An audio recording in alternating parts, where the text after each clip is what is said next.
finally begun. I feel like it has finally begun.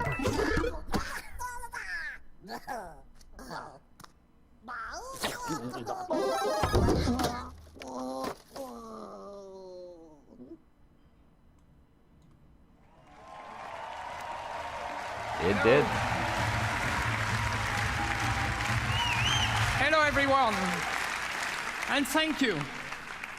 We've always wondered what could happen if our crazy rabbits were unleashed upon the world of Mario.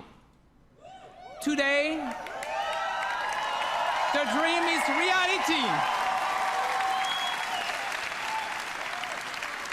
And to talk about this unexpected encounter, it is my great honor to welcome a very special guest, someone I truly admire. Please. What? Damn. Ladies and gentlemen, Miyamoto-san. Oh, balls. Wow, they're going all in on this partnership or whatever.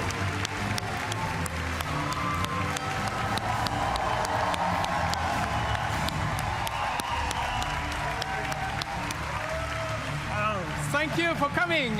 That's We are UB so happy freeloader to have you today. RGB as hell. So what have you brought with you? Well, What did you bring? this is a life-size replica of one of the weapons from this game. Wow. Cool, I'm sure you love it. I brought one for you. Okay. Oh, thank you. Wow. Woo. So, That is cool. Okay, that is legitimately fucking cool. Just two old ass dudes that are all about video games. Geeking it out. He can help Yeah. our conversation. Okay. これほら、ね、ゴーストリーコンのとちょっと違うでしょ These are a little bit different from the weapons you see in Ghost Recon. 可愛いでしょ yeah, very different weapons they're for cute. very different worlds. This one is, I think, very effective in the world of Mario and Rabbit. So, should do well. Get that shit out. The bit is done. I'm so proud of Ubisoft's long-standing collaboration with Nintendo. You know, from the DS to the Wii, and more recently for the impressive launch of the Switch. You know, it has always been, we have always been inspired by Nintendo and by all the great work you have been able to do. そうですね、本当にいつも UBI さんにはね、協力いただいてありがとうございます。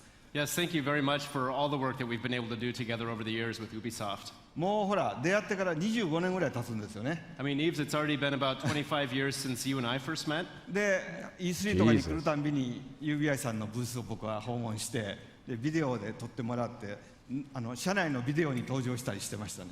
And every year at E3, you're kind enough to invite me to your booth, and we get to take lots of pictures and videos, and I've even recorded messages for Ubisoft employees in the past. でそのたんびにね、なんか UBI の開発の皆さんのすごい任天堂ゲーム愛みたいなものを感じてきました。 And so over the years, I've always felt the deep, heartfelt passion that Ubisoft developers have for Nintendo and its characters. でそれは一方でね、僕は同じ開発者としてライバルですから、こう戦う姿勢で頑張ってきたんですけど。But on the other hand, because we're both software developers, we've also looked at each other as kind of rivals and tried to see who could make the best software. けどまあイブさんからラビッツの人形をもらったりいろいろして、僕の席の前にもラビッツがいっぱいあるんですけども、そういうラビッツのヒューモアはすごく理解してました。But of course, I've known the Rabbids characters for many years, and I have many Rabbids figures decorating my desk. Wow. And so I've always been a fan of the characters and their humor. だから今回の話があった時に、ラビッツがどんなユーモアをこうゲームの中で見せてくれるかすごい楽しみにしてたんですね。So since this project first started, I've been very excited to see what kind of humor the Rabbids could bring to the Mario world. でただダビデさんに会った時にね、ダビデさんに一つだけお願いしたんです。 And so when I met Davide-san, who is the creative director of this game, yes. Buffering. Don't do this to me, please. When I met Davide-san, I had just one condition for this project. 絶対こうジャンプするゲームとかそういうプラットフォームゲームじゃなくて、マリオで今まで作ったことのないジャンルのゲームを作ってほしいとお願いしました。I said, whatever you do, don't try to make a jump game or a Mario platformer. Try to make a Mario game that has never been made before. よかったですね。Holy shit. And it's great. This is big. And I can tell you it was an exciting, very exciting challenge for all our teams. And I think we've done something you will love. So thank you very much for giving us the chance to perform on this game. はい、本当にこうヨーロッパで作るとこんなものができるのかとかね。それから、UBI さんやっぱりアクションゲームをちゃんと作ってる会社なんで、こう単性のストラテジーゲームというもののちゃんとこうテンポのいいゲームが出来上がりました。And so, of course, because the game is being made in Europe, it has a very unique flavor to it. And of course, Ubisoft is very good at making action games, but this game in particular has a great layer of strategy and tactics to it, but with a very good pace. Yeah, no, it's going to be fresh, actually. So now let's welcome Xavier, you know, the producer of the game, and he will show us the game. So thanks again. Thanks again, Miyamoto.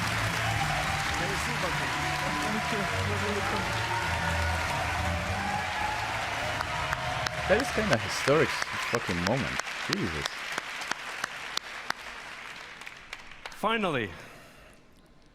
Finally, we can talk about this project. So we've been working on this game for more than 3 years now, and to be at E3 today on this stage is just super exciting. So, what is this game exactly? So Mario plus Rabbids Kingdom Battle is a tactical adventure exclusive for the Nintendo Switch, and let's check right away some gameplay. Good, that's how it's supposed to be.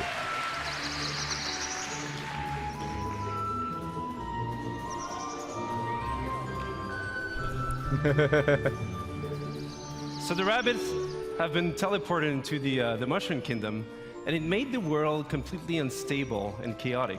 So Mario, as a true hero, wants to save the day. But this time, with some new friends.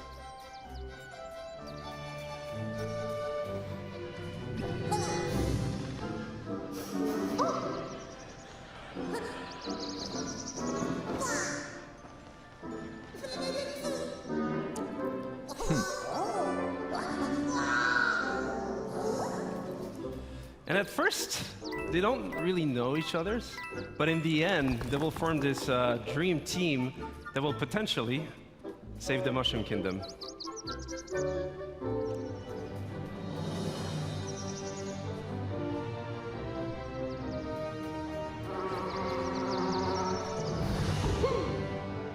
This is what I think it is. It's kind of an RPG thing, like Paper Mario.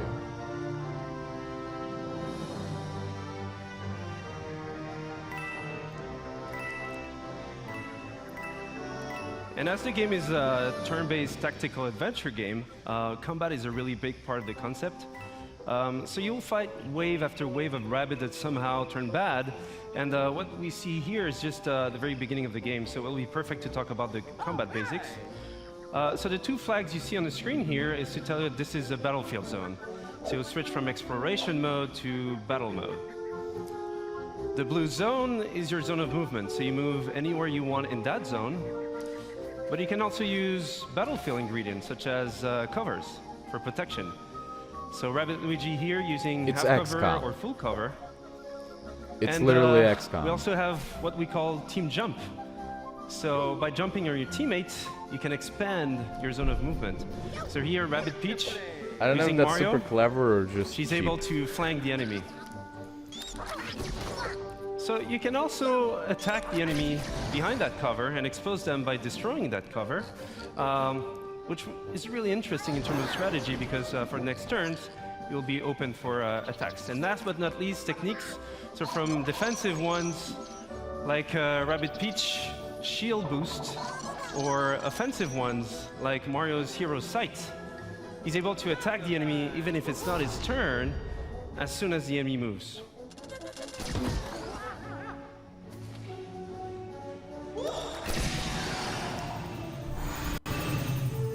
So this is a very core aspect of the game itself. So you mix and match attack options, movement abilities, techniques, but we also have other ingredients such as pipes, rabbit pipes. So those give you a good move to flank the enemy. So here, for example, Rabbit Luigi goes into the pipe, out of the pipe, dash the enemy, goes for Mario, team jump, land behind the enemy in one single movement sequence, and then finish off the enemy.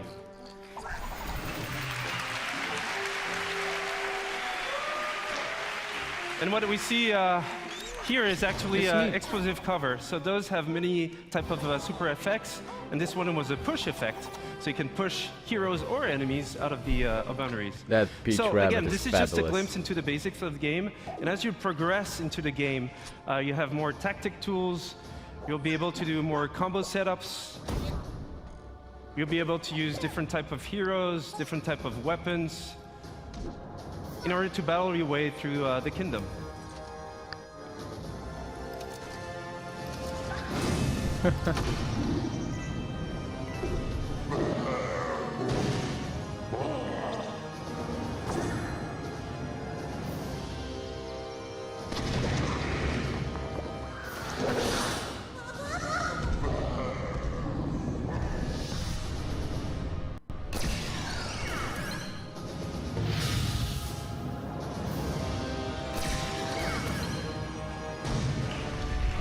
Wow.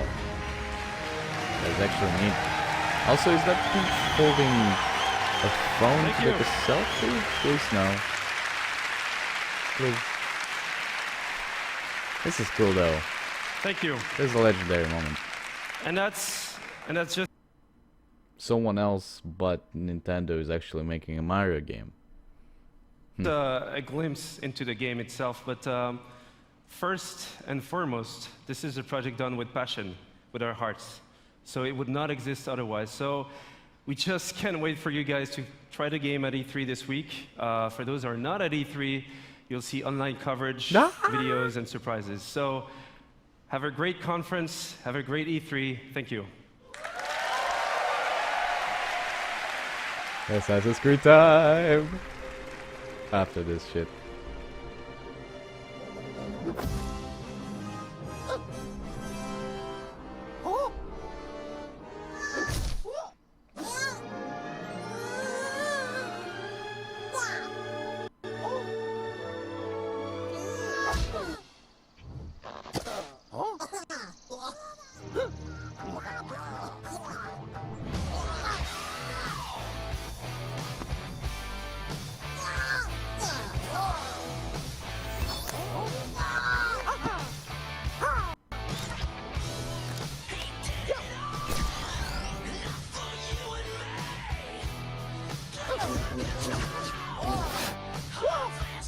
The animations are freaking amazing.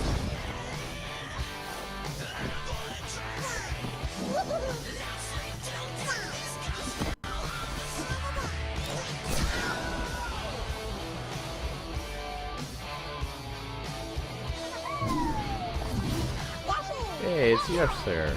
Yes, sir.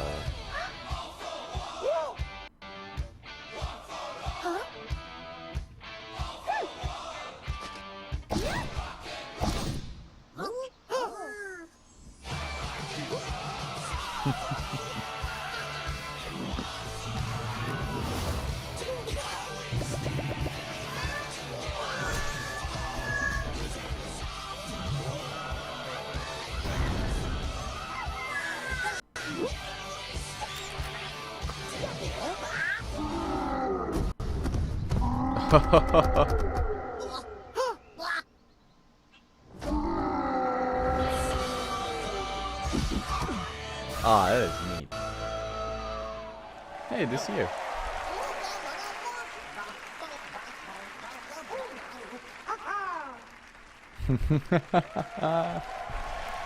Hey, PC time. Please. Please give me more AC.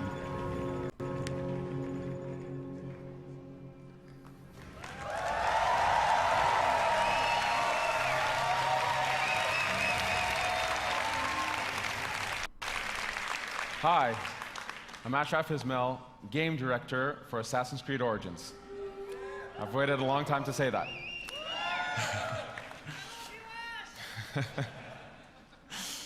Almost 10 years ago, I, as many of you, fell in love with a game. That game took us to the Third Crusade. And we fell in love again when it took us to the Italian Renaissance. Over the years, this amazing series has taken us to the American Revolution, the French Revolution, Victorian London, and of course, to the Republic of Pirates. For the 10-year anniversary of Assassin's Creed, for our fans, for ourselves, and for all newcomers, we wanted to go back, very far back, to show how it all began.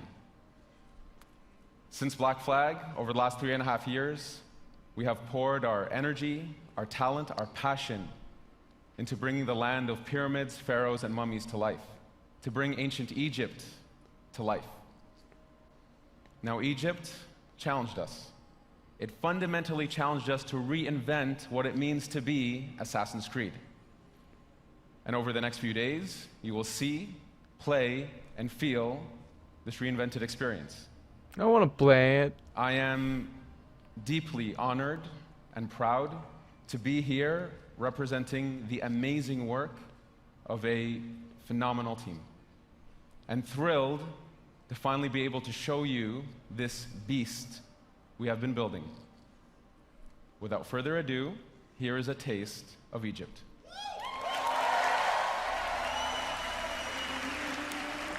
Hopefully it'll be something different from the Microsoft thing. Maybe not. Okay, I think it is. Good.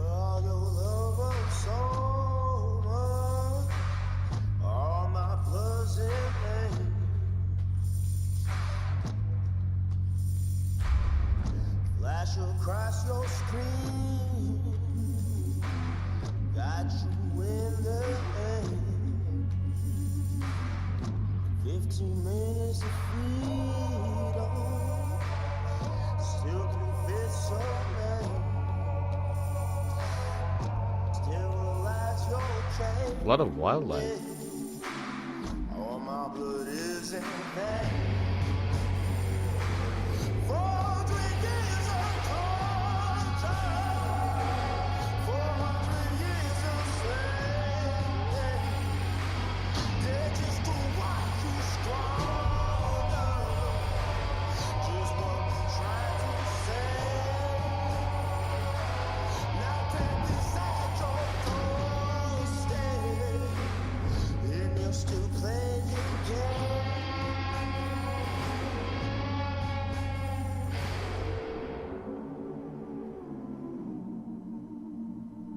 The atmosphere looks awesome.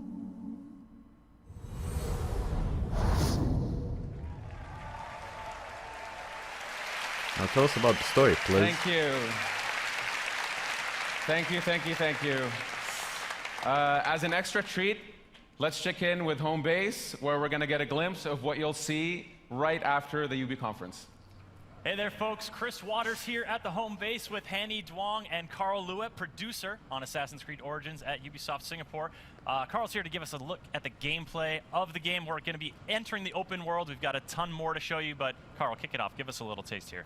Yes, so here we are in the open world of Egypt. This is the demo that we will be showing on the show floor here at E3. Bayek is riding into the Fayum, one of the regions in Egypt, the most southernmost region. It's a beautiful area. We see we've come in from the desert, moving towards this Lake Moris. And let's have a little exploration around here using our Eagle scenery. It's sunny on the lake and it's sunny on the monitor here, but folks, this looks really good. It's running on an Xbox One X. It will be giving you the gameplay feed after the show. We've got 30 minutes of that coming up, but let's see if we can see from a bird's eye view what Seinu is up to. I wanna, but I don't so want. Seinu is looking into this military camp and tagging a few enemies here. After the show, we will infiltrate this camp and take it out either through stealth or combat or perhaps ranged weaponry. All right, if you guys want to see more of this, be sure to tune in right after the conference. Chris and I and Carl here will be right here. Ash will be joining us as well. You won't want to miss it. That 30 minutes live gameplay feed is coming up after the show, but for now, it's back to the stage and on with the excitement. That's it for now. Thank you. Not holding So, there.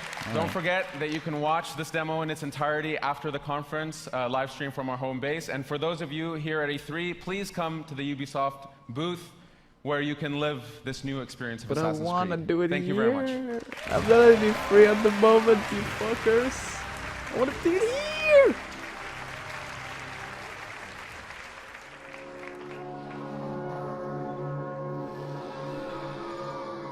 UAE is hood. Sprinter cell?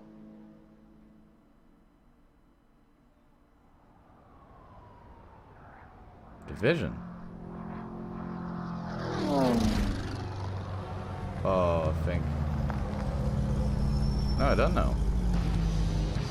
The crew too. Piece of Okay. shit.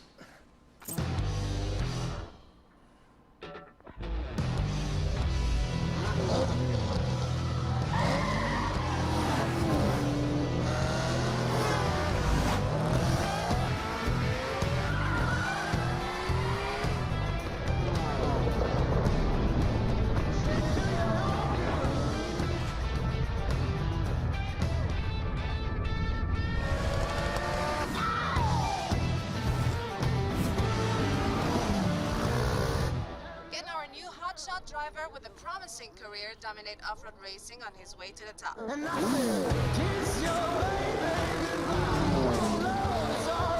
Planes? Are planes actually coming to the crew?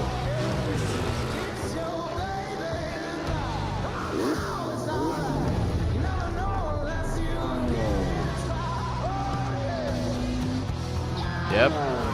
Holy balls. That's kind of neat.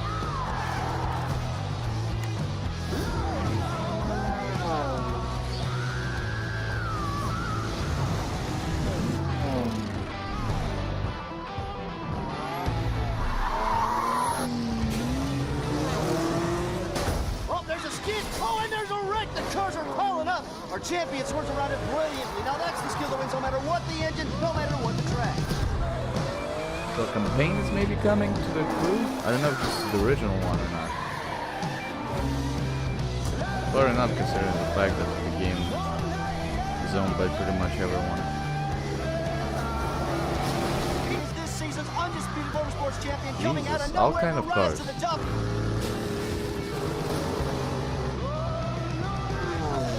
Even fucking motorized clothes. Jeez.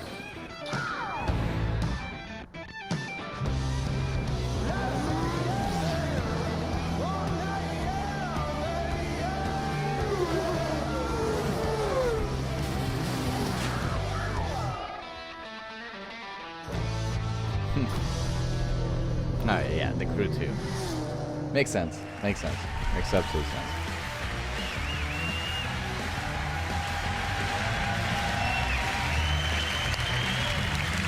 Thank you. Thank you. Thank you.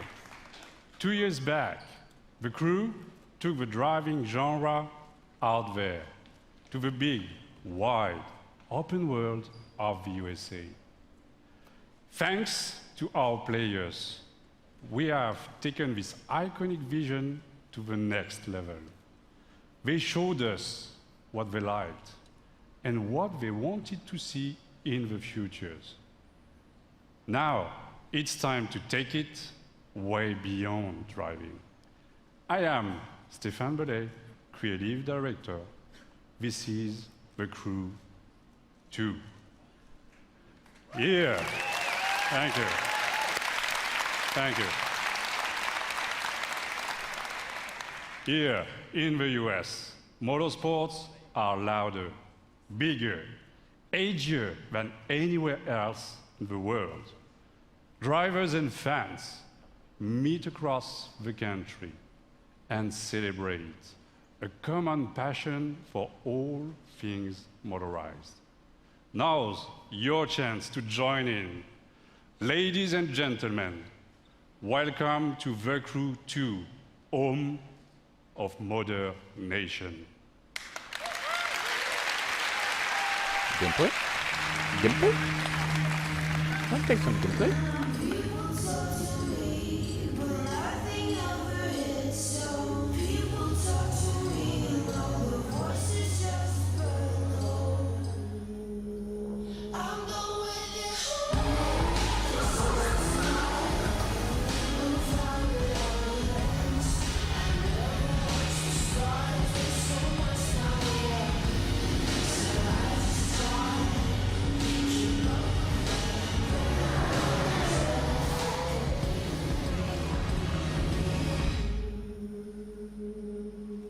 The white stripes are fucking annoying. In the heart of the city, street racers prove their skills, skidding on rooftops, burning asphalt, and tuning their rides.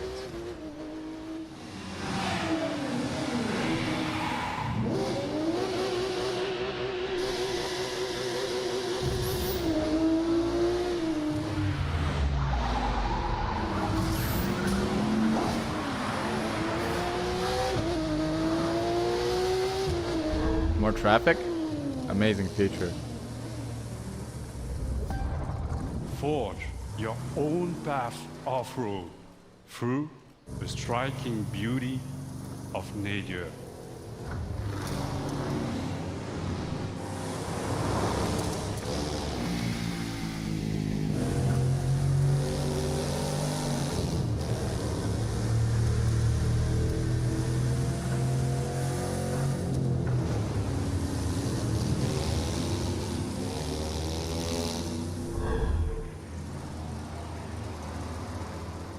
More the boats.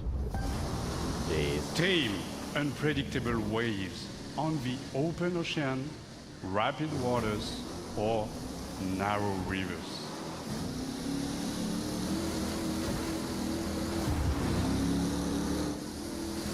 They should have recorded his voice instead of this. Oh, look at them drops of water. Not wiggling enough.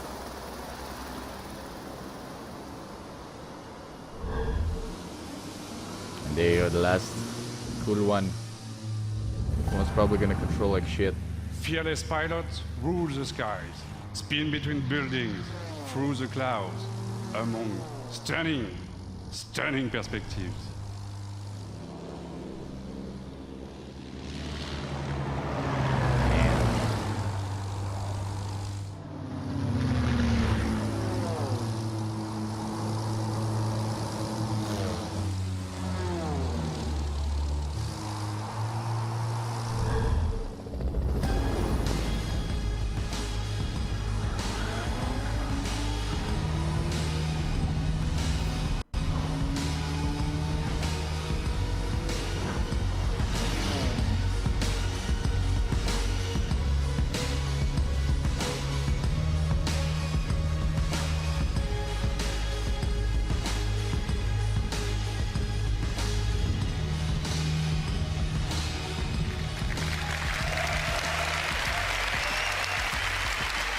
Thank you.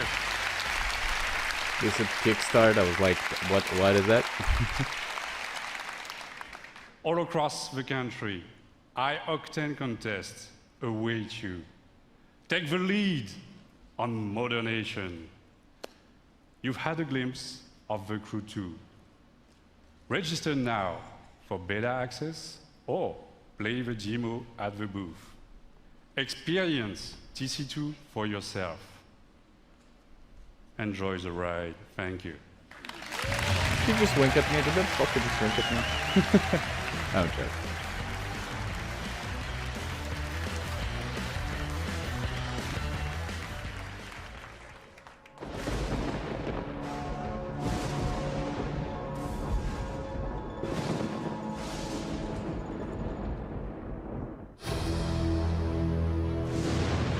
Okay. We all started as one team. We all wanted to be superheroes for the same reason. They're keeping the new stuff last. You're a traitor, Tweak, and now you're with a group of super traitors. This was started by you. We aren't the ones who walked out of the fucking franchise, Mysterion. Why would the Freedom Pals help us? We send a spy, someone in our group who pretends to want to switch sides and join Freedom Pals. Somebody who they don't know very well. All that's fair in love and war, Freedom Pussies. You fucking animal. You've got problems, new kid. Whatever you did last night got a lot of people's attention. Bad people. If you need information, just know you can rely on Call Girl. Who the fuck is that? So I guess now any fucking asshole thinks they can be a superhero. We're gonna rip you apart. Dude, Mysterion is pissed at you, new kid.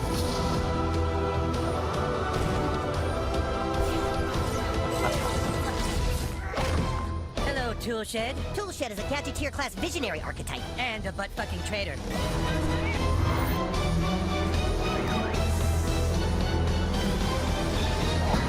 Eric, you must listen to me. Get out of my head, Timmy. Your franchise is going nowhere. Face the truth, Eric. You guys are kind of douchebags. He just called us douchebags in my mind. He did? Southpaw, the fractured but home. Available October 17th. Good.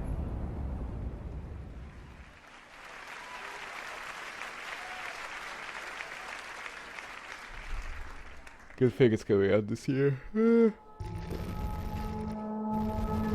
Oh. Oh, please be what I think it is. Have two guesses, Splinter Cell or the Far Cry Blood Dragon continuation. Or of course the Watch Dogs 2, something, whatever.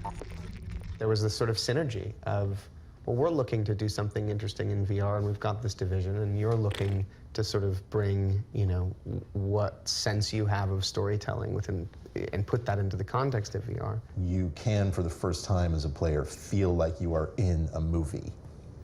That's a really good word for it. We want you to take off the gear and still feel unsettled. It doesn't look unsettled. Whilst working with Ubisoft, we stumbled across some fascinating research that had begun in the late 90s. Essentially, neuroscientists had figured out a way to upload brain data, trauma, emotions, memories, to the digital space. Now, we've gone and taken the next logical step, and with Ubisoft, we've recreated in virtual reality one such test subject. So we'd like you to come and join us and experience the Walter test case for yourself. Again.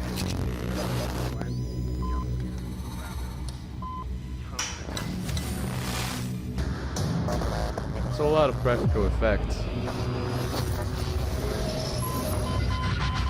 Did they went for a horror game?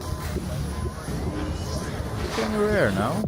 What you're experiencing is a recorded consciousness. It's not unlike watching a movie, so no matter how real it may seem, it can't hurt you. You are completely safe. Uh-huh. Sure. You are completely safe. Transference.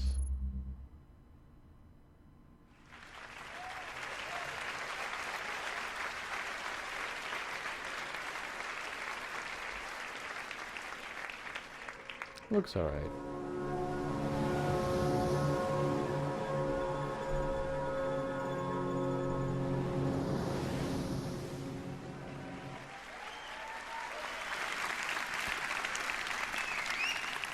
And now, I'm happy to share a new surprise with you. Building on the legacy of one of our most popular worlds, the super talented teams of Ubisoft Singapore came up with something really, really unique. So I want you to see that and enjoy. Thank you.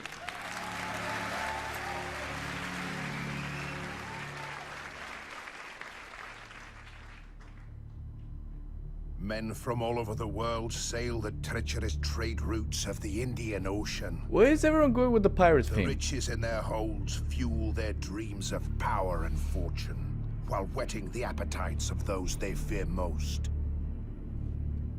Pirates.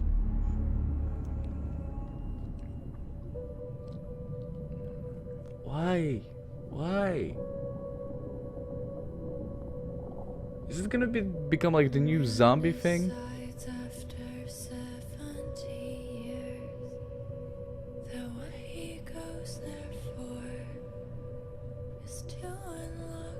Ten out of 10 would bang.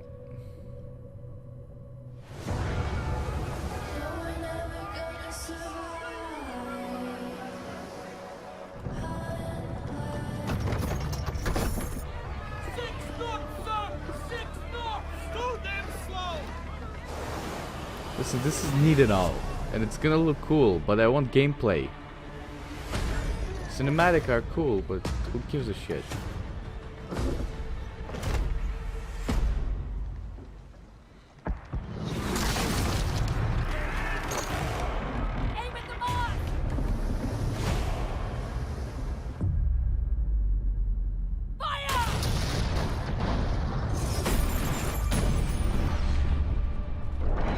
Doesn't feel like they're putting up much of a fight, so you could have probably just looted them. Beeps.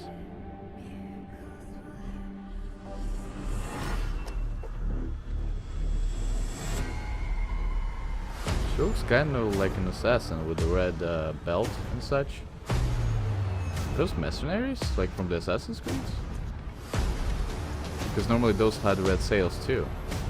Is this an AC game? Or just a pirate one?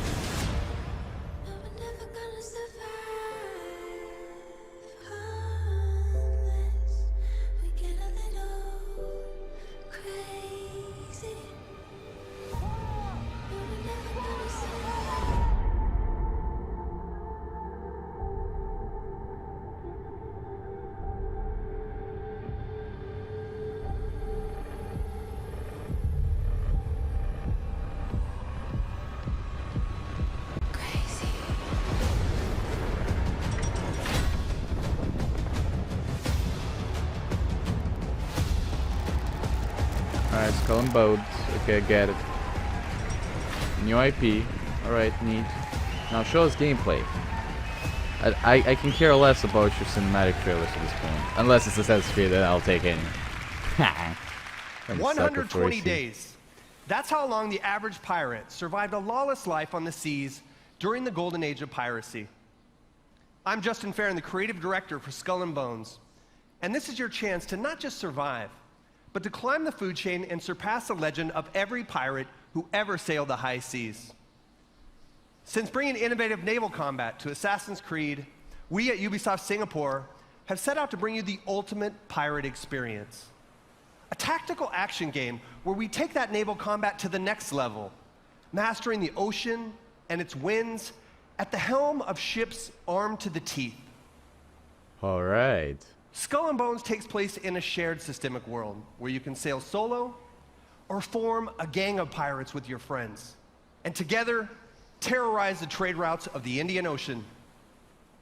Season after season, you'll collaborate and compete with other bloodthirsty players. I smell For Honor, even I smell Rainbow ruthless Six. betrayals in order to become the ultimate pirate kingpin. Now I'm proud to I share with smell you the Ghost Loot Recon. Hunt, one of Skull and Bones' 5 versus 5 team-based PvP modes. Right on, right? We've just received intel that merchant convoys rich with treasure are sailing just off the coast of Madagascar. But beware, there are other pirates also looking to plunder the PvP disputed waters of the Indian Ocean. PvP disputed water. It really feels like they're just reusing the same like ideas, like from the Division and the season The Priscilla thing. Shallows of Madagascar, located on the cusp of a bustling trade route, it is the perfect place for an ambush. Here is our gang of pirates, the Raiders, going head-to-head with a gang of rival players, the Cutthroats. Victory goes to the team with the most loot at the end of the hunt. At least it's photorealistic. That I like. Oh, this is a lot like Assassin's Knowing Creed. how to sail with the wind is a pirate's most precious skill. Use the winds to increase your speed or to position yourself for tactical advantage in battle. To reap the most rewards, it is best to split up, some going inland, others keeping to the open sea. Each warship has unique strengths. The frigate's hull is reinforced, its arsenal equipped with numerous culverin cannons. That looks OP as fuck. The brigantine is devastating up close, with a battering ram designed to break any resistance.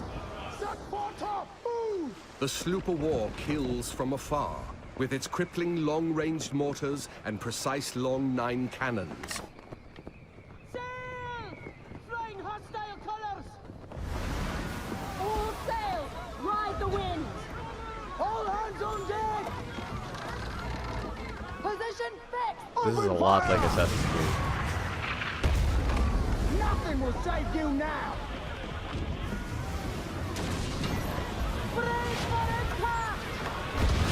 Whoa. Oh, is she actually gonna go through the ship? Don't let Oh, bloodlust no. cloud your purpose. You're here for the loot, and so are your rivals. Store the goods, then back to your station. The team that escapes with the most loot claims victory.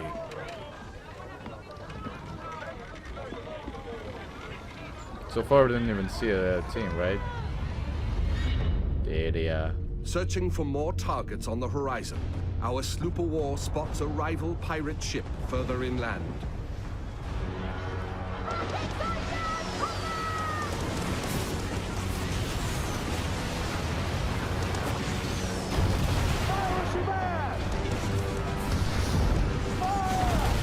With its heavily reinforced hull, our frigate swoops in to save the day, bearing the brunt of the damage. Ooh.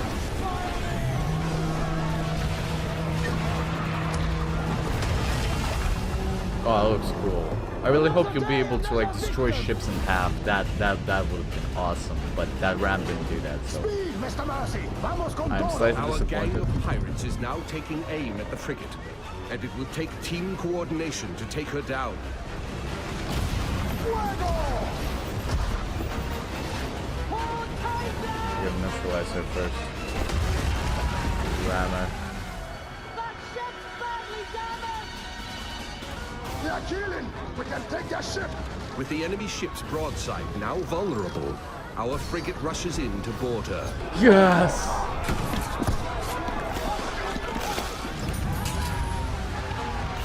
Really? Of course, it's not Assassin's Creed, but I hoped a little that we're gonna actually board and be cool about it, but nope.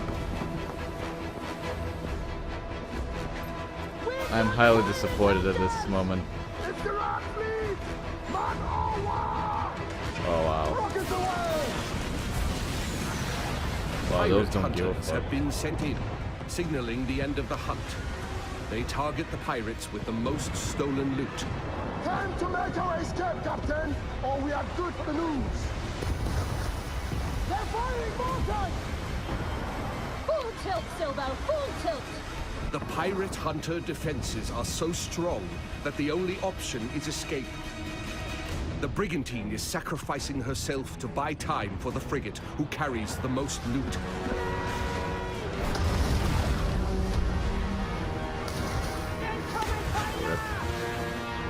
Oh, I like the water frigate physics. now needs to make its escape through the reefs. Captain, let's make for the reef! Successful pirates know when to run, with their hulls full and the wind at their backs.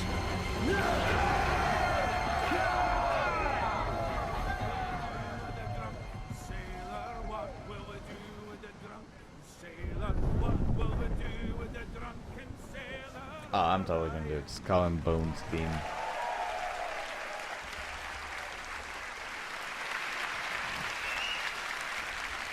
Thank you all very much. I'd like to invite you to play the loot hunt at the Ubisoft booth at E3. And please register for our live phases online. Oh, and one thing I forgot to mention. The world of Skull and Bones is one that evolves. When you act, it reacts.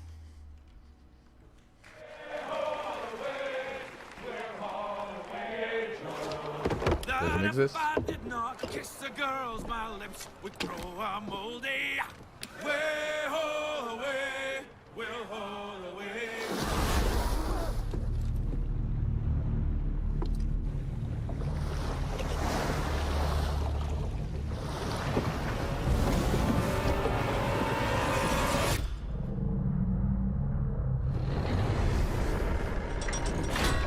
Ooh, so it's not gonna be only stuck with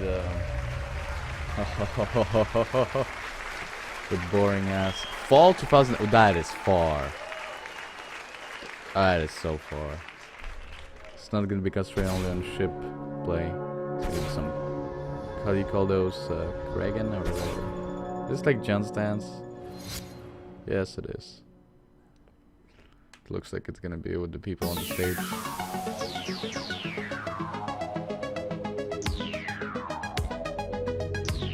Ubisoft, you don't have to do this.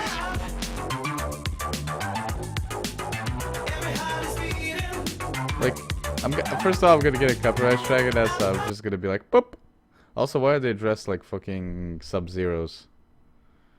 They don't have to do this, you know? Like, every single presentation, like, goes well without, like, dancing numbers and stuff. I know, like, how else do you, like, showcase I don't know, a dancing game? Well, you just show it.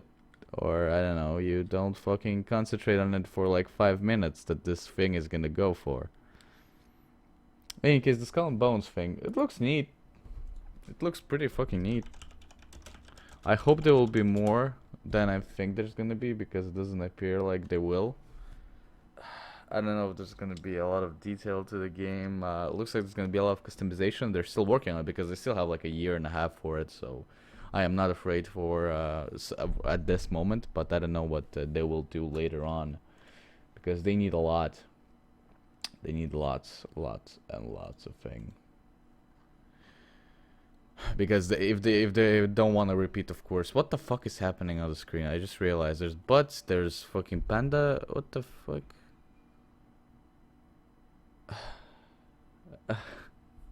Anyway, so I was saying, what I was saying?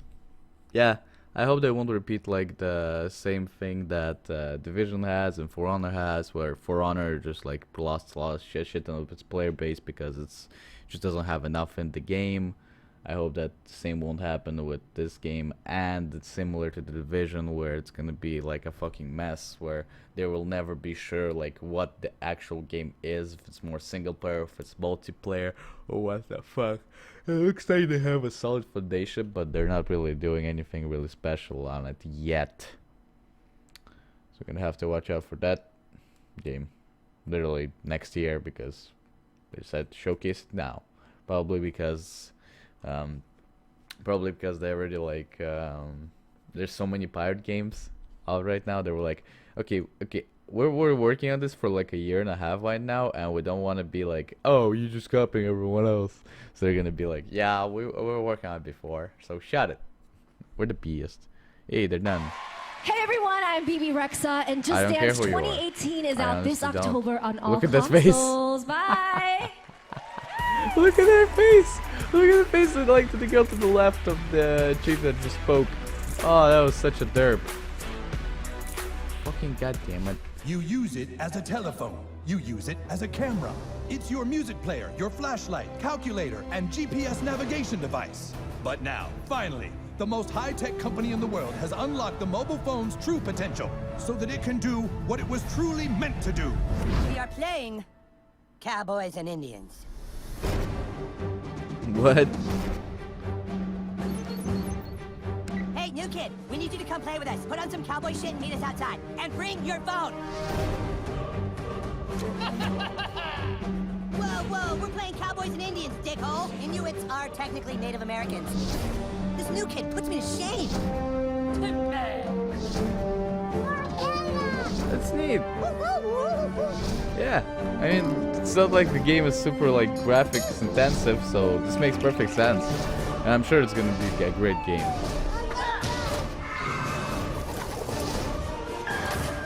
Cock magic. Phone destroyer!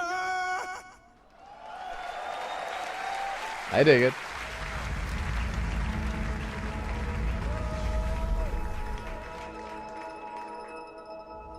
Space? What does Ubisoft have in space?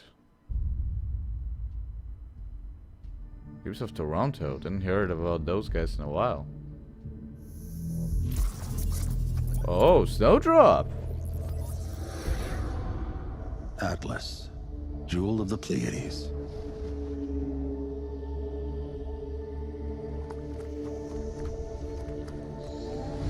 Nova took us to the stars. Each new world more incredible than the last. We had no idea what was waiting for us. Did they purchase No Man's Sky? The Legion. It consumes everything in its path. Destiny 3.5? They've never used Starlink before. Go show them what it can do. Okay, let's do this. What was that? I got it. Chase, how's it going? Breaking atmosphere. Are they trying to make a buck on those like Lego figurines with games? I'll take it. I don't mind. Let's even the odds. If the figure's actually high quality, but it does not look like it's high We need quality. to buy time for me to jumpstart the engine. It's interesting. They are resisting ice barrage. Linking fire loadout.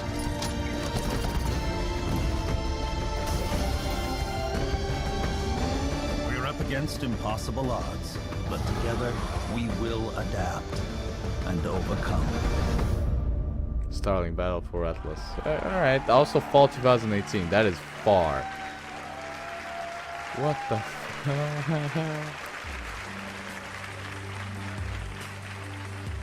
That is slightly weird. Hi. So I won't be able to I'm charge Matt my Rose, thing. producer at Ubisoft Toronto. What Like about many of you, PCs? I grew up in the 80s, obsessed with sci-fi, animation, comics, and of course, all the really cool toys. At Ubisoft Toronto, we built a team with a dream of bringing those amazing childhood memories back to life for a new generation. Starlink Battle for Atlas allows you to take control of a team of star pilots in a massive, open, living star system, fighting to save Atlas from the Forgotten Legion. Build your custom starship, and then adapt to new challenges on the fly.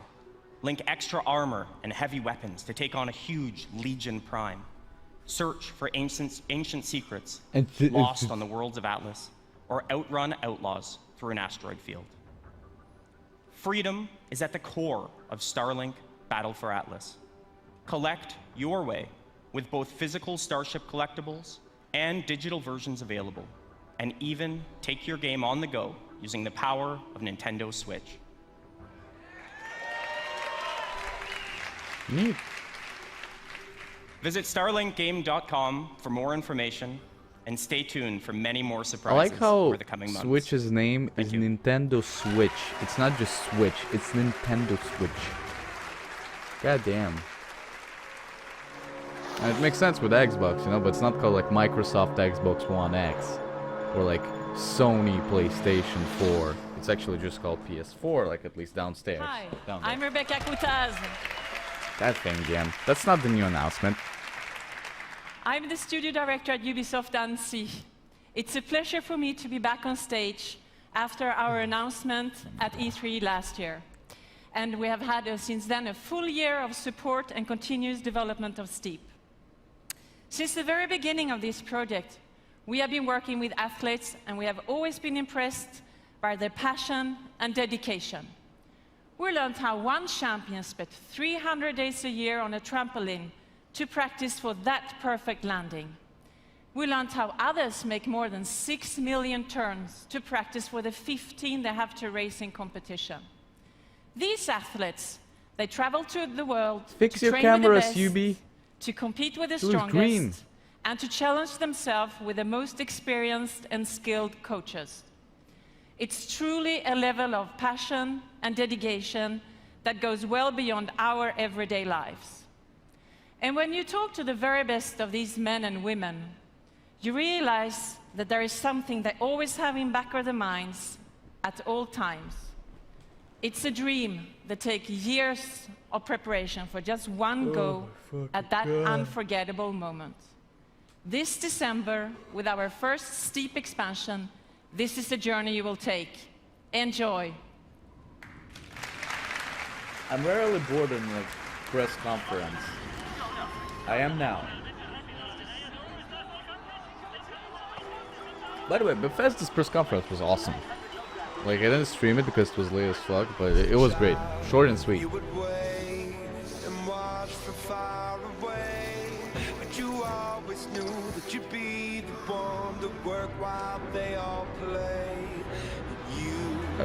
I wish companies would use like indie songs instead of known songs. To limit the overuse. So Olympics.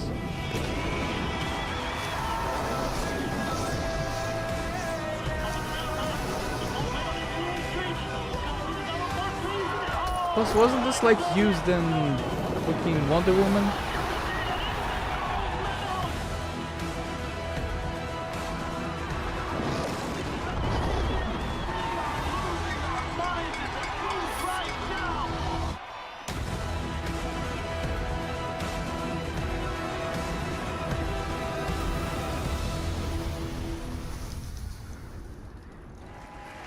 Nice. That's cool. December 5th. Jesus Christ, what the hell? It is so far.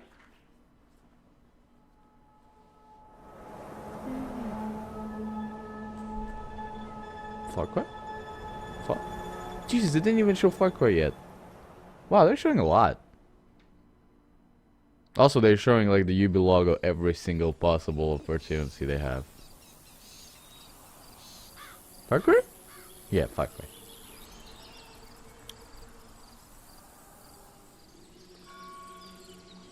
Yes, we get it. Move on.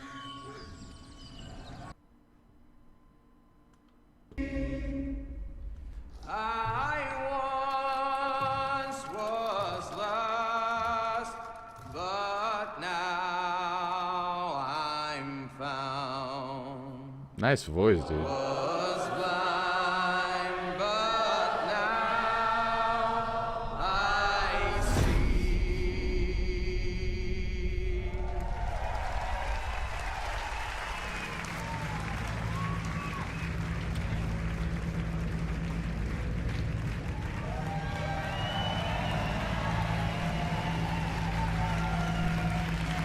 Patriotic much? Hi, my name is Dan Hay, and I'm the executive producer of Far Cry the brand, as well as the creative director of Far Cry 5. I'd like to introduce you to Hope County, Montana. Vast, beautiful, rugged. A place where people don't even lock their front door anymore. But that's how it used to be. Today, Hope County's been overrun by a fanatical cult. You find yourself trapped deep in cult territory, cut off from the rest of the world. They've closed the roads. Of course. There's no cell phone signal, no 911. People are fucking scared. I had to say it. Of course, the F-bombs. That's what makes everyone applaud. And just up ahead, the small town of Falls End has been completely overrun.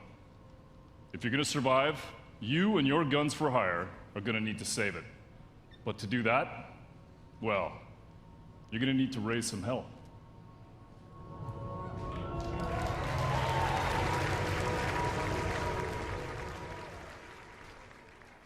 It's actual gameplay, but there's some beta, pre-alpha, pre-beta, beta, alpha, pre-alpha.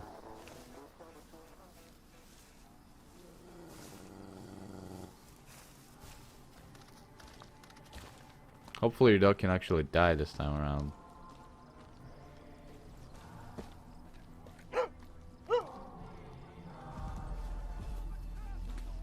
We got piggies.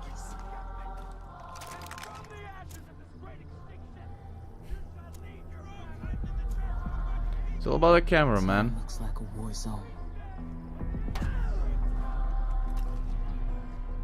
Nothing to save anymore. Merc. Water tower, got it.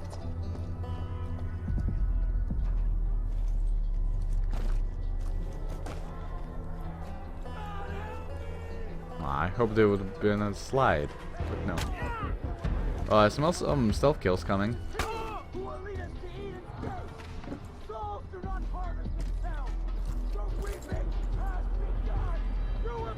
I'm in position.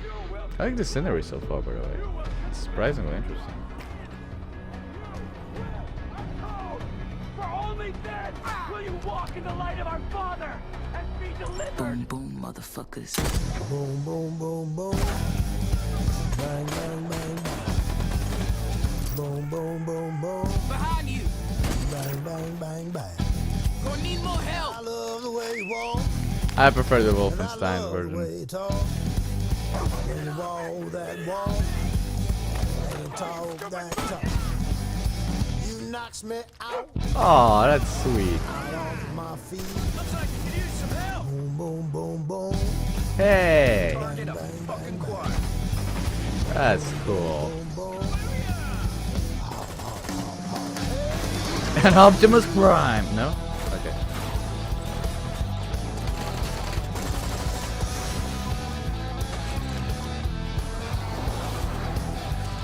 My question is how many chicks I can bang in this game, because if it's still one, it's disappointing.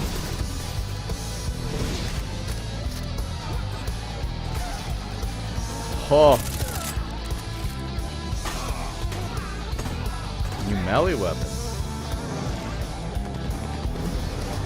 Are we gonna be able to actually choose it this time around?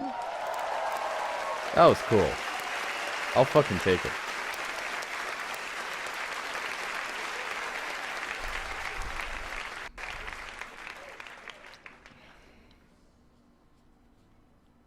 Come on, bring Splinter Cell back. Yes, we know. We're on your fucking press conference.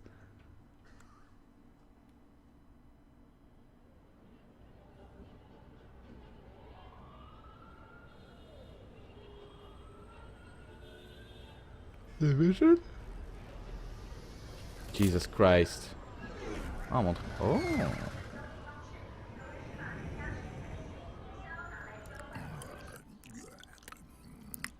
No. Master, I don't deal with domesticated.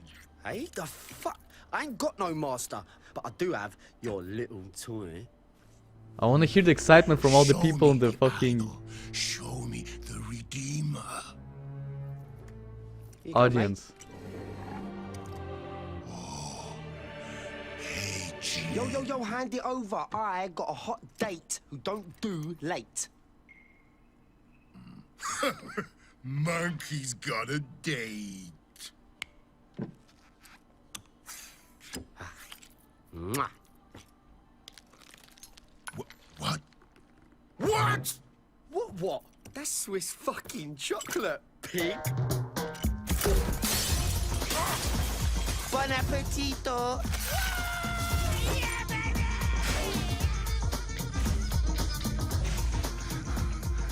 I want every fucking cop in this fucking city. This is Beyond Good and Evil 2, right? That fucking bastard!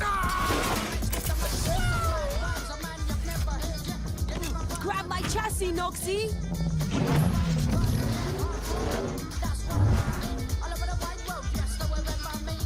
Easy peasy, bro. Shit! Why is the police after that? Bang, motherfuckers!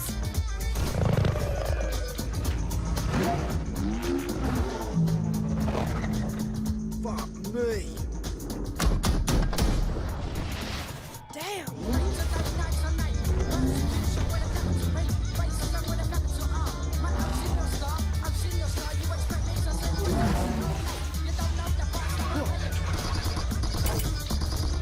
Do it!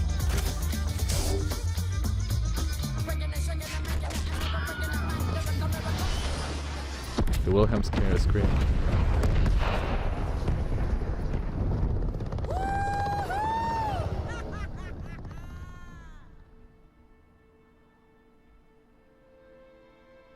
I never played the first one. I should.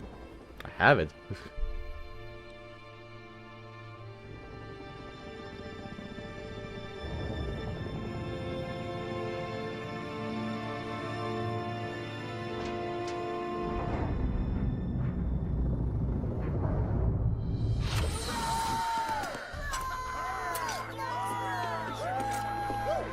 It's about bloody time. Let's see what we've got.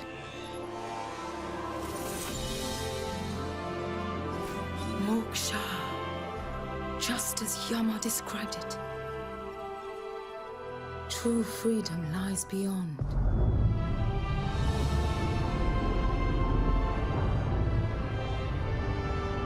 I want to hear the audience at this precise second. I really do.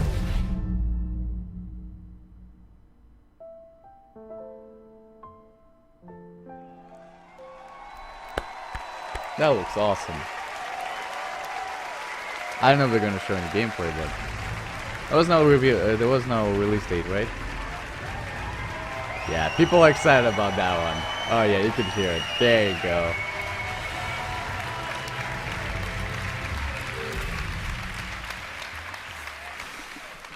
Thank you. Thank you very much.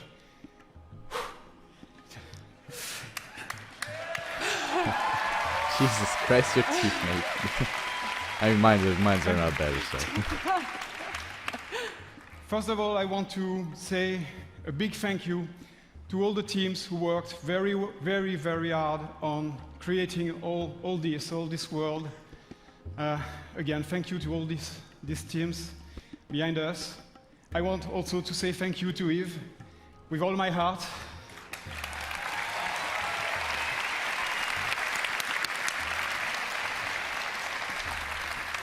Thanks, Yves, for making this happen. This is just amazing. And also, a special thanks to the fans of Beyond Good and Evil for sticking with us for so long. This guy, they show a lot of that guy. About bloody time. 15 years. Almost. So welcome to System 3. Our story takes place before the birth of Jade, in a multi-ethnic, multicultural human society in a distant solar system.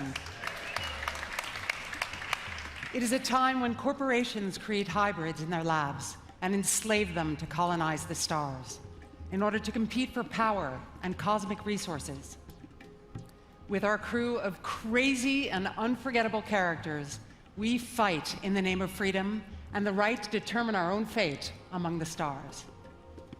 And we will helm massive star-faring vessels through territories as spectacular as they are dangerous.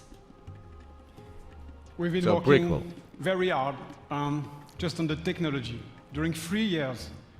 And today, we have a seamless online playground where we can travel across space at the speed of light. We can explore mysterious cities and discover unknown lands by ourselves or with friends.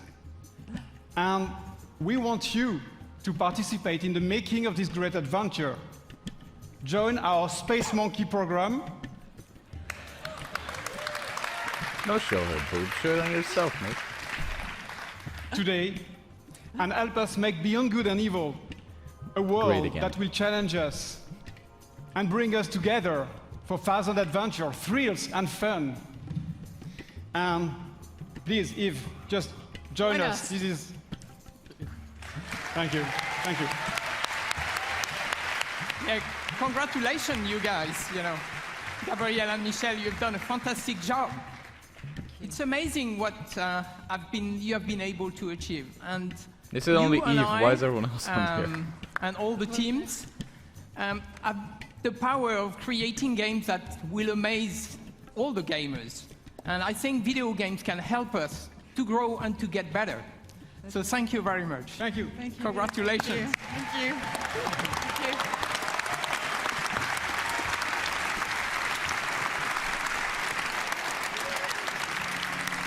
So now, I would like to thank everyone here in the room and those who are watching us from home. Thank you for listening today, and thank you for playing our games. So to all the teams at Ubisoft, thank you for your incredible imagination and enthusiasm. All of us here, we wish you all a lot of fun playing games this year. So thank you very much, and have a great E3.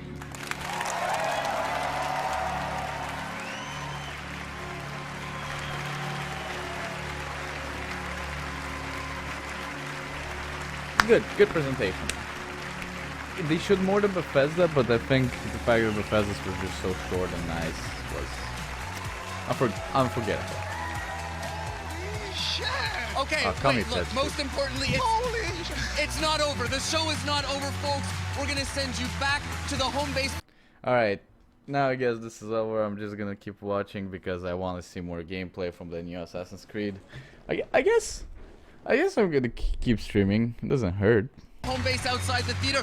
Thank you for watching. It's not over. Stay tuned. Holy Holy shit! Oh my god! Hey there, folks. What a show and what an ending, huh, guys? Wow. That was amazing. Fantastic. It was jam-packed with great games, and we've got more great games to show you right now, specifically Assassin's Creed Origins. I'm Chris Waters, joined by Hanny Duong, Carl Lua, and Ash Ismail from the Assassin's Creed Origins team. And let's get right into it, fellas, here. Without further ado, we've got 30 minutes of exploring the open world in Assassin's Creed Origins. Yes, for sure. So just to start off, so we have the context. This is the demo we have here at E3 that we're letting people play. Just so everyone knows, this is a living game. We still have a ways to. Alpha gameplay. Okay. I know why you have a ways to go. The game is released like in 6 months. To finish off the game and completely polish it. So we might see some hiccups along the way. But we fully assume that. We're super proud to be here to show it off. We've been working a long time on this, and it's finally exciting to be able to show it and have people play it and send us feedback. So here we're gonna go. Carl is gonna show off his skills. His gazelle rustling skills. His gazelle skills. And here we're gonna start with a camp. So these camps, these are military locations. He's gonna use Senu, right? That's right. Senu. She's a beauty. Yeah, she's a beauty. She's a great scout. So right now, Carl's using her to tag the enemies, but also tagging opportunities in the camp. Now the question might be, why would someone infiltrate such a location outside of quests? So there is a quest that actually takes place here. Let it load. I want to see the beauty of it. The full beauty, beauty, beauty, beauty. Wait, do I still have a Castle Crushers I didn't fucking edit? Is that a thing?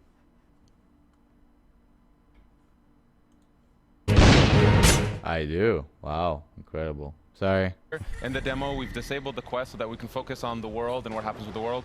Later on, there's going to be more streams with quests so that we can kind of spread the love, the content. But for now, we're just kind of cutting loose in the open world and going to see what is in store for us here at this camp. Now, with the tagging, I'm noticing, one of the new features here is that levels are popping up over the enemy's heads as you are tagging. That was a thing before. So what can the player read into those levels as to what kind of challenge they're going to face? Yeah, so by going a lot more action RPG, what's happening here is that right now Bayek is level 20 and he's facing off against enemies that are at an equivalent challenge. And so this would be considered a fair, challenge fight in this part of the world. And we'll see that as, we'll see later on, there's another camp with enemies that are level 25. And you'll see that the feedback's slightly different. This is to really clarify to people, levels matter, gear matters. Taking on higher level enemies, it's doable. But they're tougher not only in stats, but they're also tougher in behavior. So the higher level they are, they have more capacities, more abilities, stronger weapons. Okay, that's good. So you might want to think twice before taking them on, or get some better gear. Or just light your arrows on fire, apparently. What are you doing there, Carl? I think I'm going to cause a little bonfire down here. Why not? Because it's not hot enough. Yes. Just a little more warmth from the bonfire. Speaking of which, my feet are on fire. We are in the middle of the sun it is really hot out we here. suffer for your entertainment, viewers. This is the live streaming equivalent of method acting. Is Bayek is warm right now. You think that hood is like keeping him cool? That hood is warm, and no, I will say for the there's fans out there who. Oh, the line's attacking the horse. Attacking the horse. He's got a snack on some horse meat. Well, it is a distraction. He's been caged up for a while. Distraction of whom? Like, there's no one that saw that. I think that someone would hear, but nope. So far, I'm not that impressed, but I'm not the one for this, aren't I? Who gives a shit about my opinion? So that's something that we fully embrace in here. So all the NPCs of the world, all the humans, all the animals, they have a full life in the world. They have needs, they have wants. Animals, they hunt, they sleep, they find shade. So in this case, this lion has been captured and been put in a cage. And at this point, it becomes an opportunity for the player. You can't always guarantee it. But, okay, so these guys are They sense something. They've seen a lion getting released. They've seen... kind of hard to miss that one. Yeah, a fire. There you go, Carl. Something's going well down. Done. Well done. All right. Nice job, Carl. There we go. So we just picked up a bow. So this is something that's really important in Assassin's Creed Origins. It's gear.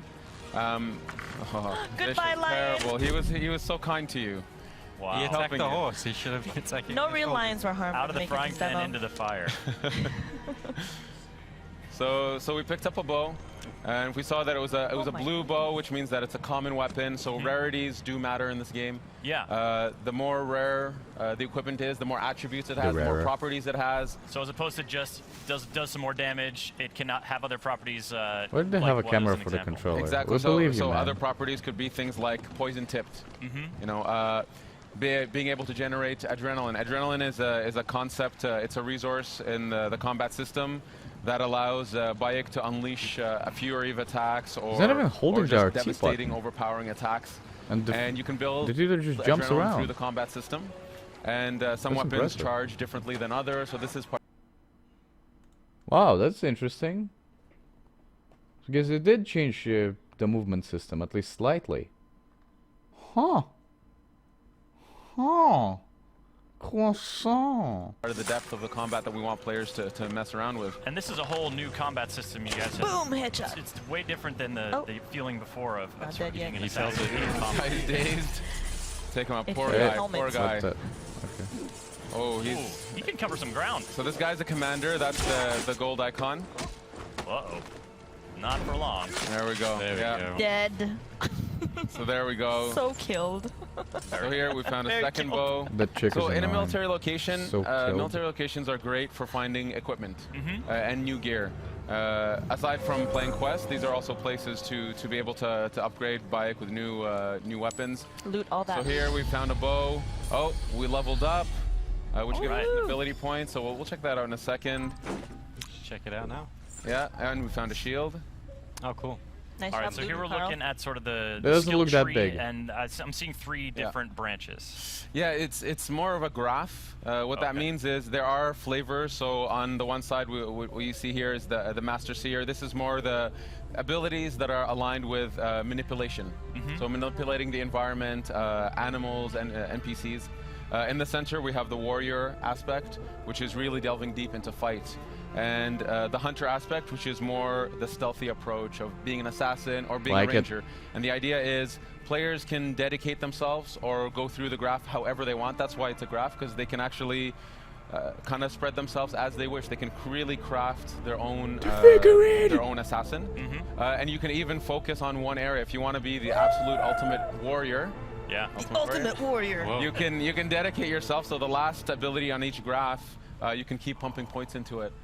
So you can really become that super powerful archetype that you wish to play. You just got to chase down a fluorescent outfit and you're good to go. So what kind of player would you be, Ash? What's your personal favorite style?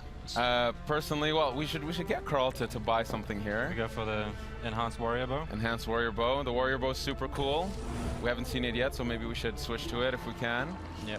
We did pick up a few new bows, right? Yeah, we should check out the new gear. Check out our gear. Definitely check out the new gear. So in terms of my style, I would say I'm somewhere between hunter and warrior. I can't choose one or the other. I sometimes prefer stealth, sometimes prefer just duking it out with the guys.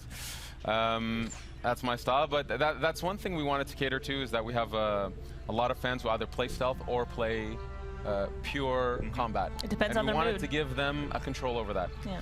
So here we can see that Carl put on a new bow. You also had a new shield. Put on the shield, put on the shield. New everything. New bow, new shield. Is it really going to be better? Let's have a look.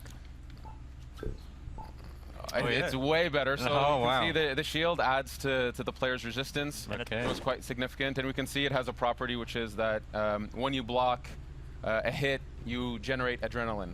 So the idea is with gear, you can actually start crafting, again, the way you fight, the way you stealth. We can see the crafting at the bottom there. So just like combat, there's no longer this concept that you can one-shot assassinate just anybody. Enemies that are higher level, you'll do stealth damage. But if you want to one-shot them, be that true lethal assassin, you have to craft better hidden blades. You gotta work hard at it. And now we're going for a little boat ride. Yeah. Yeah, trying to cool down in the sea, which I wish I could do right now, because I am on fire. Pretty hot. So this is the amazing tech Singapore has been working on the water. I think it's some of the most beautiful water in any game. It's absolutely beautiful. It's completely seamless. We can, at some point, we'll dive underneath. For now, you know, we have an island here. Let's maybe at some point explore the island. Well, this lake is really big. Yeah, can we just get a sort of look at how big this is? So this is one Take of the a look at this lake. Wow. Yeah. I don't know. You I'm can see the draw distance are absolutely stunning. Yeah, this is, for you folks watching, this is running on the Xbox One X. Yeah, it's absolutely beautiful. It's really allowing us to showcase what we can push with our engine, the beauty of the world. We really want to do Egypt justice and show it off, show off our artists, show off our technical people, our programmers who bring this to life. It's gorgeous. So here we can see some boats in the distance. This bigger ship here, there's always opportunities. The world is alive. You know, fishermen are out catching fish. They'll take their goods to shore, to docks, take them to the markets, go home and sleep at night. And there's always opportunities for the player here. I just realized I was muted. muted. And you mentioned underwater. Let's take a little dive. Okay, let's take a little dive. Take a look. Wow. You know, I There see it is. something That's cool. dangerous. Anyway, so I was Up on saying the about horizon the stealth thing. So now you need to craft better blades, which is kind of stupid because I feel like if you stab someone in the neck, it shouldn't really matter how sharp your blade was. I'm just saying, it's kind of stupid. But You've heard about his stories from Singapore, I see. So this is a location. The reason there's loot here, the question might be, why is there loot here? The reason there's loot here is actually this island. It's where the Ptolemies, so the guard force, they use this island as a way to stop, to take a break, to actually refill on some of their stocks. And so here we can see there's actually a guard on the other side who's been killed by what? I don't know, but maybe the hippo. Not a hippo. No, he's a good guy. I think we should say hi. Nice dude. He's a nice dude. Oh, I got a spear. You got a spear? Use the spear. Switch to the spear. Okay, let's switch. Yeah, because that's the thing. We've seen sort of that that short curved sword in action. The Kopesh, yeah. But there is a variety of weapons, and the sort of the reach of the longer weapons is going to affect how you are in combat. Yeah, exactly. just like in Assassin's Creed Unity, so you we already have, did this shit. A ton of types of weapons. So 8 melee weapons, 4 types of bows, and this is just the types. Then within them, there's levels, attributes, properties, and all that stuff. And of course, it's a completely seamless system here. We're using the bow in water. You should get in closer, Carl, and see what happens. Those birds, if Carl was good, he can shoot those birds down. I got other problems right now. Let me deal with this angry beast. They're just trying to say hi. Okay. You know? I feel like you're engaging it on its home turf. Like maybe they're slower on land. You don't want to. Oh God. And he's using the spear. Oh no! That is You're cool. smacking the hippo with your spear. Oh, poor hippo. What if it's a mama? Now, you know what? Man. Now you've gotten him angry. He just wanted to say hi. I think if it's a mama, Carl's in even more trouble. Yeah. Keep circling You're vicious, yeah. No hippos were harmed in the making of this demo. No actual hippos were harmed in the hippos. making of Assassin's Creed. This one's Origins. being harmed, though. There we go. All right, so when you loot a hippo, what are you gaining from this beast? So, what was the purpose of this did massacre? you ever think you would say that sentence in public? So animals. So the fauna of Egypt. Whoa. Okay. Borrow. I'm afraid I have to borrow Poor this. guy. So this is. Sorry, buddy. There's a hippo just over there. Careful, huh? You can use the corpse as a float. You'll be This fine. is Carl style. This is Carl style. Bitch, shut the fuck up. So, obviously Egypt, it's very well known for its fauna, its wildlife, and we need it to represent that properly here. And then we have to say, well, it matters to the player on some level. So this is part of the progression system. So you gain materials that you would use to craft some of your gear. So that's. Oh! You're just a shit starter, aren't you, Carl? It's military. It's all right. These are military dudes. Put He's on fire now. Okay. Ooh, fire on a boat. That's a recipe for disaster. I like it. Oh, the fisherman's coming in dangerously. Oh boy. Is someone else mixing it up over there? We go. What is the assassin's name? Now the boat's on It's fire. coming for me, though. He knew that his boat was in trouble. I better leave. Just leave him to tread water. Yeah. So you know what? If the situation was slightly different, I love how this guy's just along for the ride. He's just in front of you like, what is happening? The guy's just chilling. The thing is, Bayek is a Magi. They are Bayek. Okay. Okay, so that's his protectors name. of Egypt. They're protectors of the Egyptian way of life, and Egyptians have a high respect for Magi's, and they go to them for help. This is actually feeds into the questing system, actually. So, as a Magi, he respects him. He's gonna let him take his boat for a ride. Jesus, the loads. Bayek. That's his name. Alright, I'll take it.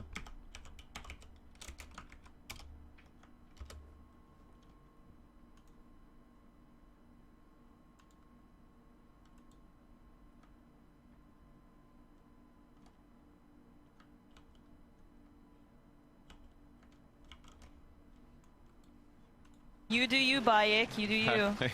Set boats on fire. I like it too because he's not like, obviously the boat's important to that dude. Like, it's probably his livelihood. He's like, look, man, you can take this wherever you want, but I need it when you're done. Yeah, just be sure you bring it back in one piece. For a bit. He'll even wait a bit. Eventually he'll leave, but he'll wait a bit for now. He's watching me carefully. So courteous. Like, hey, in case you need a getaway vehicle, I'm here, bro. Exactly, exactly.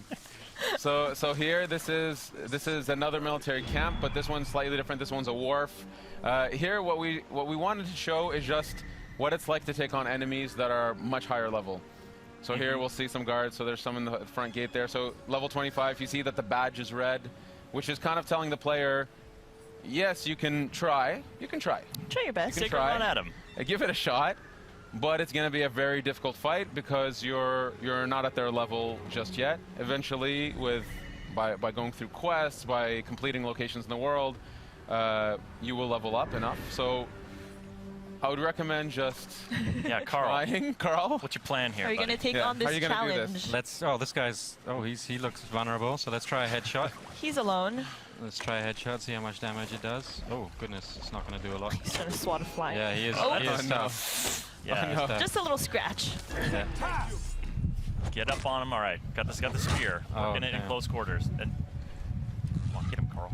Oh boy, here we go. The combat looks really, really finicky. He can take him. He can take him. Honestly, he can do it. And Carl's been practicing. From the water. Oh goodness. Oh my god. Like a stun almost happening. Is that? I hate the fact that Lord. I honestly hate that the enemies are just fucking hit sponges. Okay. So, that is so stupid. The game is live. Yeah. This it shouldn't be about health. Exactly. Yeah, we take we take games very seriously. It shouldn't be about health. It should be for fuck. The game as it is. We want players to see where it is today. So yes, in a demo playthrough, Carl died in front of everybody. Killed. But I've learned my lesson. You don't have to rub it in, Ash. In front of everybody. I've learned my lesson, and I'll just keep moving on. The level 25 is too high. Let's give them a wide berth now, and so you're coming in. You're sort of leaving the wharf and coming. Oh, hey, buddy. Yeah. So There's Carl our friend. called for his mount. And does this horse have a name, or Yes, is it a horse with no name? I believe this horse is named Amun-Re. Okay. He's very handsome. Or It's a beautiful horse. Yeah. Loads. I'm really confused though, because I feel kind of slightly saddened by the fact that they still went with the stupid formula. It's so dumb. So stupid. God damn it, I hate sleep. So Senu is our eagle companion. In this case, though, we wanted that mounts was something that the player can actually collect more and more mounts, purchase more and more mounts, and we have many different types of mounts. So there's horses, many types of beautiful horses, but also camels and eventually chariots. Camels. Yeah, and they all have their value, and so you can actually have different types of horses. Senu being the eagle companion that stays with you through the journey. So there we go. So we have yeah, till it dies. We have this beautiful black horse here. Does the camel Black have stallion. a spit attack? Because I hear they do that. A spit attack, no, but you can rear with the horse. You can rear with the horse. The camel. Get the hooves in there. So we're sort of skirting the shoreline here, and you know, this is, you guys have built, as you were saying in the presentation, this is a country. You know, this is not just one city. So what kind of region are we in? Yeah, actually, before we go in, so here we found Umeria, which is a port village. Actually, maybe I'll ask Carl to go to the map. Sure. You can go to the map just to kind of give a general spacing of the world. So this is the lake that we've seen with Senu. If we keep zooming out, this is the aspect of the demo. The lake is where the demo takes place. Since we were riding a bit north of it earlier, we started around here. Yeah, that's how we unfog the world, by visiting the world. You unfog it. But just to give a breadth of this country that we've built. Oh my goodness. Yeah, move around just to show it's. Whoa. Yeah, That's it keeps ginormous. going. It's absolutely massive. Up to Alexandria in the north. Yeah, Alexandria. Nice. There's the Nile Giza Delta. Desert, the Nile Delta, the Giza Plateau, Memphis, the ancient city of Memphis, and it goes on. Then there's Fayum, Crocodilopolis down in the south. The world. Crocodilopolis. Yes, yes. Real city. I like that place, Thieves Land. What's going on? Does anybody ever go there? Really honest It's people just are like, there. I think No, you don't want to go down. daring players should go there. There's a lot of cool stuff in it for them.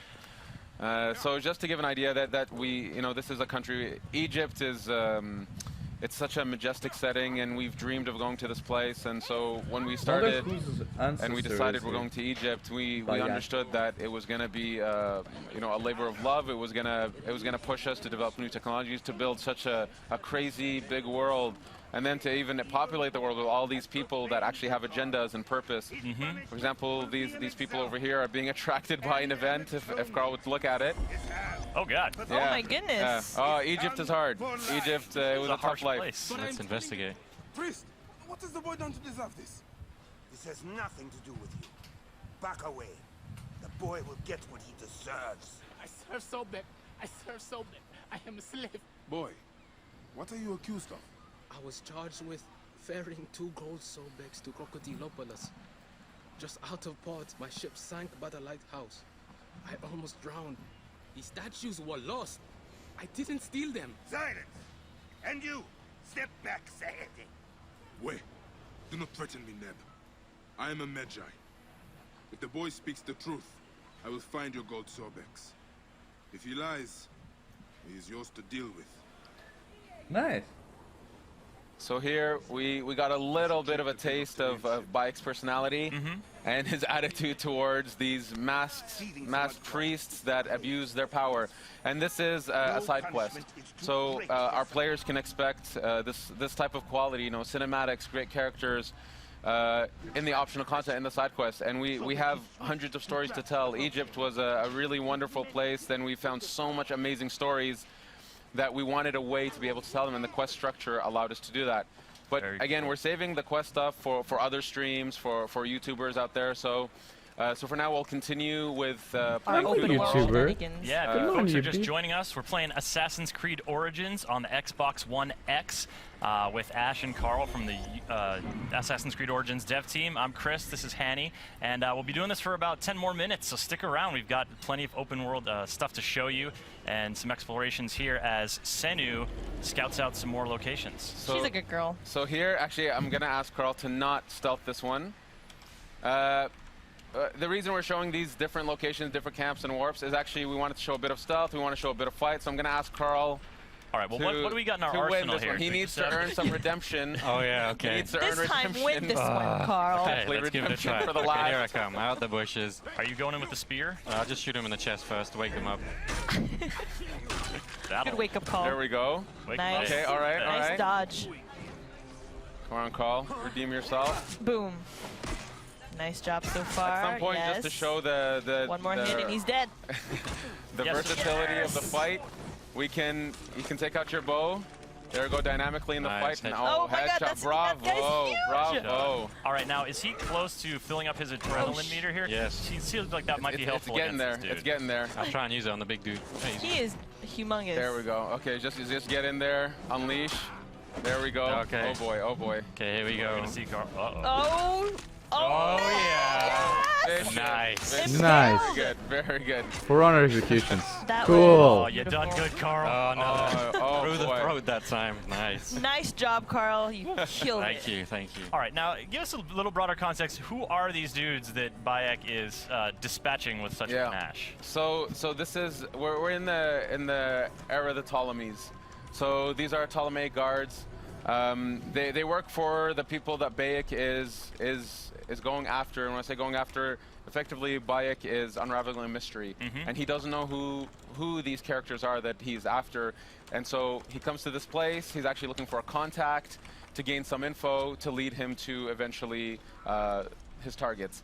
And these are the Ptolemy guards who work for these people.